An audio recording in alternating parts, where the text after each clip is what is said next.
We are 100% corrupt. America is not regular corrupt like people think. Johnny, are we living in some sort of a bloody dream world?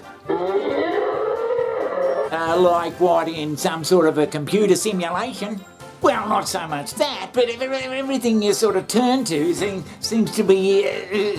well, if you think we're living in a bloody computer simulation, Johnny, nothing around here is real anyway. It's all been preordained, bloody everything you can think of. Money, bloody aliens, everything. It's all just a simulation. Well, not so much that, but... for instance, money. Well, so you're talking about the financial system, Johnny. Well, there is a certain amount of unrealism with the financial system, especially due to the fact that they just fucking conjure up money out of nowhere. Yeah. Now, Neil Oliver here, Johnny. He's got a bloody thing to say about this. He's always got a bloody thing to say about this sort of shit. The sleepiness is everywhere. A long process of miseducation at school and a forced diet of propaganda for the rest of the time has, for instance, seen to the rearing of a population that either thinks money and the economy are too complicated for them to understand, or has accepted the furry end of the lollipop stick handed to them by the powers that be. But Johnny, aren't they just like... and what about this bloody comment? Inflation.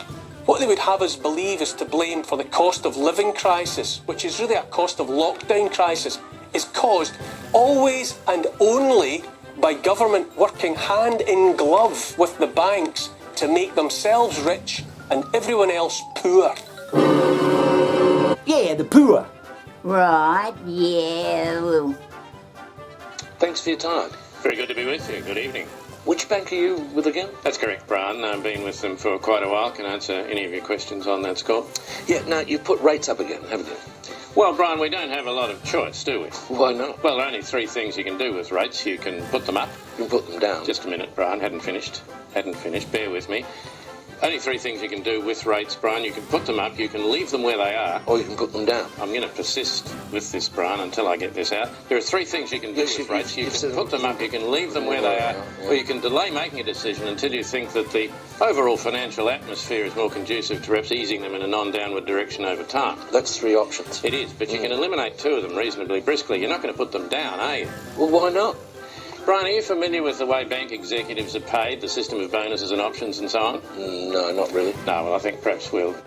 People spend their whole life bloody saving and scratching around just to buy a bloody house to live in. But that's the way the bloody world runs. Yeah. If you don't like it, you can piss off. Well, can you explain to me how it all works? How the economy works? Well, yeah, what's the problem at the moment, for instance? Well, what we've got at the moment is an international credit crisis. Yes, how does that happen? Well, I'm a bank, Brian, and I borrow money and I lend it out. And I charge more to the people I'm lending it to than I pay to the people from whom I'm borrowing it. Well, who do you borrow money from? Well, from, depositors, Brian. Have you got a dollar? Well, I borrow your dollar and I give you, there's your bank balance. $1? $1. Right, okay, and you pay interest to me on that? I do, but I also charge you fees. Well, why do you charge me fees? Because, Brian, I'm looking after your money. Your money is secure with me. I'm a bank. I mean, this is a very important amount of money. This is probably your nest egg. It's safe with us. And how much interest do you pay me? Approximately the same as I'm charging you in fees. Oh. But Johnny, we here at the Ask Johnny channel, we don't like people living in any sort of bloody make-believe world. We need everybody out there believing that what they're doing is bloody gonna work. That's what I'm saying. Are we just living in this bloody... this...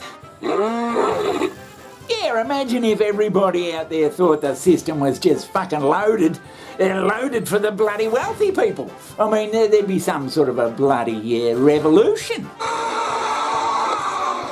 Right. So, in essence, Johnny, you got the banks and the monetary system. They're leading us down the garden path of unreality. And you got the bloody political system that in turn is leading us down the path of unreality. So, and if we're living in a bloody computer simulation, well, but Johnny, can you have rich people if you haven't got poor people?